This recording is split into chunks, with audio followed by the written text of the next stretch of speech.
Welcome to another chapter of the Tao Te Ching. Today we're focusing on 77. Seems like when I've done my Tao of the day, 77 comes up quite a bit. So it's a popular number. I don't know if that's because it's a double number and people love the number 7, right? 7's a lucky number for some people. So I don't know if that's the reason, but this has come up a lot. This is the bending of a bow. This is really looking at perspective, right? This is saying humans can't have the same perspective on the world as Tao does. And if you can recognize or kind of lean into a bit more of a broader perspective, then you'll probably relieve suffering in your life. So if you can have a wider perspective and be like, oh yeah, there's that story of, someone comes home with a horse and then they're like, oh, like this is great. And then the guy says, I don't know, we'll see. Then the horse runs away. This is horrible. And he says, I don't know, we'll see. And he comes back with a mare and it's like, oh, this is so great. Oh, we'll see. And it's all the same stuff. It's like your emotions are going up and down and you're just, there's no reason for it, right? Like who knows what this is going to turn into? We don't know. I just got a job. It's going to be great. Well, we'll see. Maybe not. Maybe it'll, but it doesn't matter, like those things. And that's what the bending of a bow is. Everything is being balanced. And we have to recognize that the balance is always here. Now we can be within the balance of things and not be affected by them so much. Or we could go up and down with everything that happens. So let's dive in a little bit and see what this has to say. Tao acts on the world as the bending of a bow, the top forced down when the bottom is moved up. It is impossible for one to act without the other responding. Unlike men, Tao is patient and neutral, quietly adjusting excess and deficiency, taking from what is too much and giving to what isn't enough. Ordinary men go against Tao, taking resources from the areas that are deficient and giving those resources to the areas that compulsively consume. The master knows all things are being adjusted. Although she cannot always see it in action, she has faith it is working through her. In this way, she allows her actions to unfold, neither dwelling on them nor taking credit. Aligning with Tao, they complement all things. So a little bit longer than the ones that we've been reading recently, but if we're going through this numerically.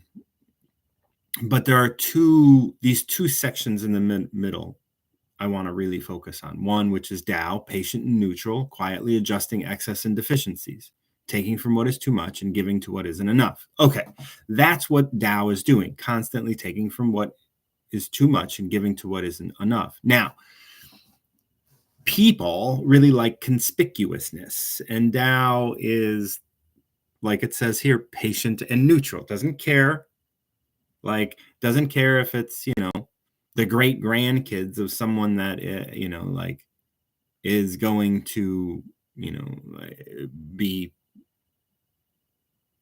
there's going to be balance. And if you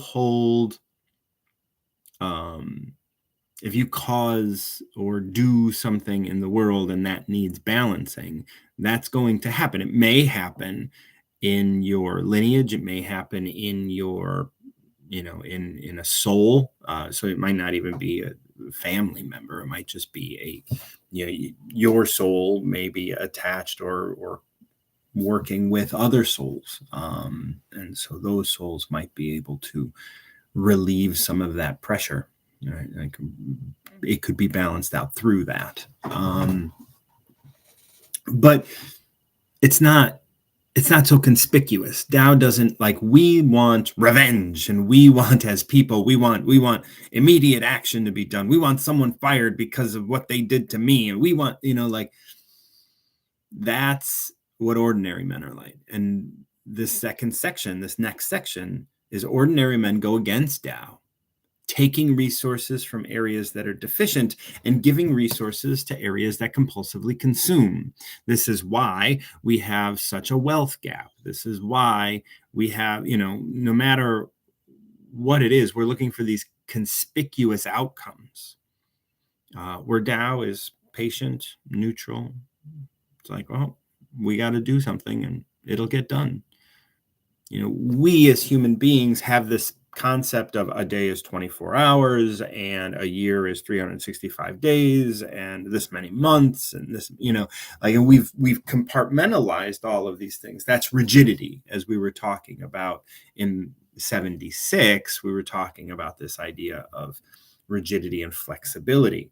The more flexible you are, the more you are aligned with life. The more rigid you are, the more you are aligned with death. Well, all of that rigidity that we have, and we might not even see it as rigidity, right? Day lengths and month lengths and, lengths of years and all of this stuff. We measure all this stuff and we keep it close. And it's a rigid way of looking at the world. We don't think that that's going to change, but those things are capable of changing as well.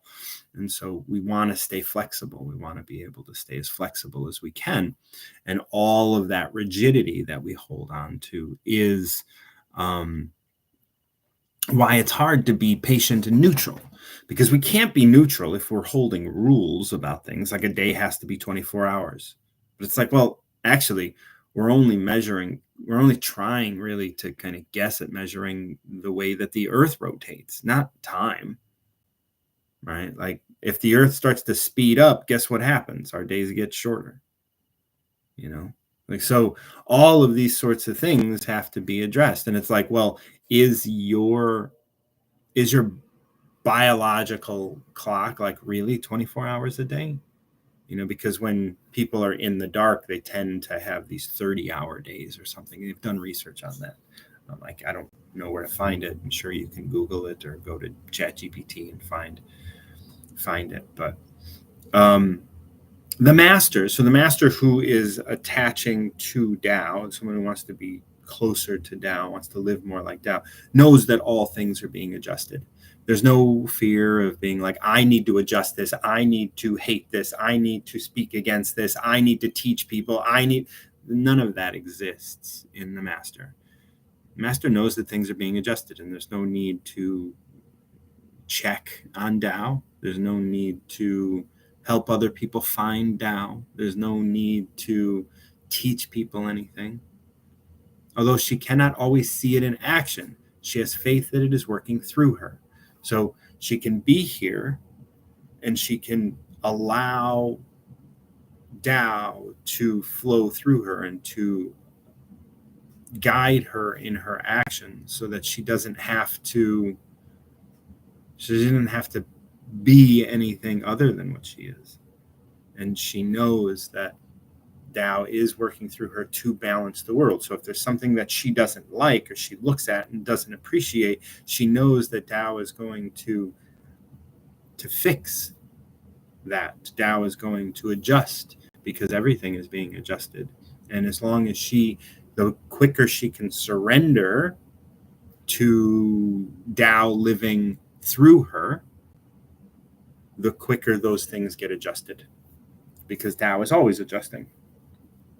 In this way, she allows her actions to unfold, neither dwelling on them nor taking credit. So if her actions come out and she's made a mistake, whatever that is, she doesn't dwell on it.